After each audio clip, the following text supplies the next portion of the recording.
បើនិយាយអំពីពៀន Real Madrid ច្រើនជាងបើនិយាយអំពីបទពិសោធន៍ UCL Real Madrid ច្រើនជាងបើនិយាយអំពីកីឡាកររបួសសប្តាហ៍ថ្ងៃនេះ Real Madrid ក៏ច្រើនជាងថាតើ Real Madrid អាចឈ្នះ Manchester City បានឬអត់សម្រាប់យប់នេះនៅក្នុងទឹកដី Bernabeu វគ្គ16ក្រុមចុងក្រោយជើងទី1 Real Madrid ជួបជាមួយនឹង Manchester City សម្រាប់ការប្រកួត UEFA Champions League សំណួរសួរថាតើយប់នេះគួរតែវិនិយោគជាមួយ Real ឬក៏ Manchester City ខ្ញុំនឹងជម្រាបជូនបងប្អូនរឿងរ៉ាវមួយចំនួនតាក់ទងទៅនឹងទស្សនៈរបស់ខ្ញុំសម្រាប់ការប្រកួតដ៏អស្ចារ្យនៅក្នុងយប់នេះបើនិយាយអំពី Manchester City ជាមួយនឹងអធិរាជស Real Madrid ជួបគ្នា15ដងរួចមកហើយសម្រាប់ការប្រកួត UCL រាជឈ្នះ6ដង Manchester City ឈ្នះ5ដងនិងស្មើ4ដង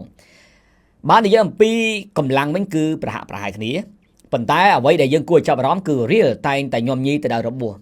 នេះជាមូលហេតុដែលអាចថា Real Madrid កំពុងតែមានបញ្ហាបើយោងតាមសារព័ត៌មានជាច្រើនបានចុះផ្សាយថាកីឡាករ Real Madrid របួសច្រើនមែនទែនដូចជា Jude Bellingham, Kylian Mbappe, Rodrigo, Ender Militao, David Alaba, Dani Ceballos រួមជាមួយនឹង Alvaro Carreras សរុបមានទាំងអស់ចំនួន7នាក់កត្តានេះហើយដែលអាចធ្វើឲ្យកម្លាំងរបស់ Real Madrid ខ្សោយផ្នែកប្រយុទ្ធបន្តិចបើយើងក្រឡេកទៅកាន់ក្រុម Manchester City វិញ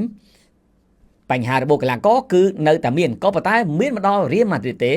បច្ចុប្បន្នកីឡាករដែលកំពុងតែរបួសមានដូចជា Sergio Gladio, Mateo Kovacic រួមជាមួយនឹង Rico Lewis ហើយបាននិយាយអំពីទម្រង់លេខ11នាក់របស់លោកប៉ែវិញគឺស្ថានភាពស្ថិតនៅក្នុងល្អជាង Real Madrid ទៅទៀតបើយោងទៅលើការស្មានវិញដំបូងឡើយខ្ញុំគិតថាបាល់នេះមានភាគរយច្រើនមានន័យថាស្មើគ្នាច្រើនមែនតើឬក៏អាចនឹង Real Madrid ឈ្នះ 2-1 ក៏ប៉ុន្តែនៅពេលដែលយើងទាញបញ្ហាកីឡាកររបួសដាក់មកវិញធ្វើឲ្យយើងមានអារម្មណ៍ប្រែប្រួលថាបាល់នេះអាចនឹងត្រូវ Manchester City យកឈ្នះទៅលើ Real Madrid បើយោងតាមការស្មានរបស់ខ្ញុំបាល់នេះ Manchester City ឈ្នះ Real ក៏ប៉ុន្តែឈ្នះមិនអាចលើសពី1គ្រាប់នោះទេបើមិន 1-0 ឬក៏ 2-1 ក៏ថាបានបើគូនេះភាគរយជាច្រើនបងប្អូនគិតថា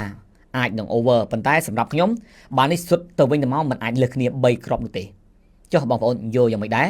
កុំភ្លេចបងប្អូនអាច join channel Telegram ដែលខ្ញុំទម្លាក់នៅក្នុង comment ដើម្បីចូលក្រុម VIP ទម្លាក់ព័ត៌មានវិភាគគូល្អៗចែកជូនបងប្អូនក៏ដូចជាការចែករង្វាន់ផងដែរអរគុណច្រើននាំមកជូនដល់ WWB99 ពេជ្រឃាតរបស់ Real Madrid ដែល Man City ខ្លាចបំផុតនោះគឺបានរងរបួសហើយកីឡាករ Rodrigo Goes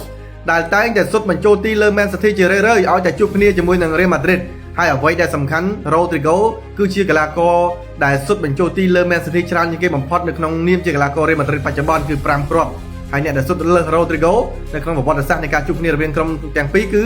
Benzema សុទ្ធបាន6គ្រាប់អ្វីដែលសំខាន់ Real Madrid នឹងមានបញ្ហាហើយនៅយប់នេះដោយសារតែរបួសកីឡាករច្រើនពេកដូចជា7នាក់នោះមាន Carreras មាន Eder Militao, David Alaba មាន Camavinga, Bellingham មានកីឡាករ Rodrigo ហើយនិង Kylian Mbappe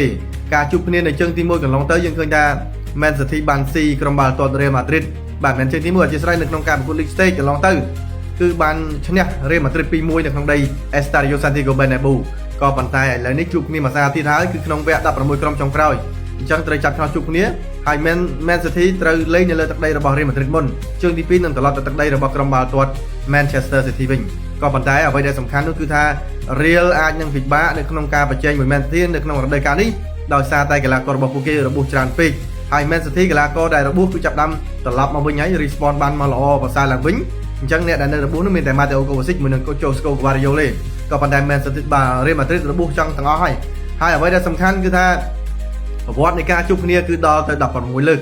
បាទ10ដូចជា15លើកបាទ16លើកអធិស្ឋានគឺ Real Madrid ឈ្នះ6បាទគឺស្មើ5និង Man City ឈ្នះ5អញ្ចឹងចាំមើលថាតើការប្រកួតនៅយប់នេះជើងទី1នៃក្របខ័ណ្ឌ UEFA Champions League វគ្គ16ក្រុមចុងក្រោយតើ Real Madrid នឹងមានយុទ្ធសាស្ត្រអ្វីដើម្បីកែច្នៃរកលទ្ធផលបានល្អនៅក្នុងការប្រកួត